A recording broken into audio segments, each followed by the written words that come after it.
पंकजा मुंडे यांनी उपमुख्यमंत्री देवेंद्र फडणवीस यांच्या उपस्थितीत विधान परिषदेचा उमेदवारी अर्ज दाखल केला। त्यानंतर त्यांनी प्रसार माध्यमांशी बातचीत केली। यावेळी त्यांना मंत्रिपदाबाबत प्रश्न विचारल्यानंतर त्या म्हणाल्या, भविष्यातील निर्णय संघटना घेत असते। मंत्रिपदाबाबत मी भाष्य करण्याची गरज नाही।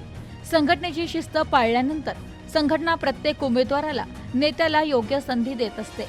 पंकजा मुंडे म्हणाल्या, एक मास लीडर म्हणून करत असताना त्या नेत्याला गोष्टी सांभाळाव्या लागतात। लोकांच्या भावना आणि संघटनेची शिस्त पाळावी लागते। या दोन गोष्टींमध्ये समतोल साधावा लागतो। मी इतक्या वर्षांपासून राजकारणात आहे। लोकांच्या भावना सांभाळत असताना मी आमच्या संघटनेची शिस्त देखील पाळण्याचा आणि सांभाळण्याचा प्रयत्न केला आहे। त्यामुळे 5 वर्षांनी मला संघटनेने संधी दिली आहे। हा संपूर्णपणे संघटनेचा निर्णय आहे। तसेच भविष्यातील निर्णय संघटना घेत असते। मी त्यावर काही बोलण्याची आवश्यकता नाही आणि तशी पद्धती देखील नाही।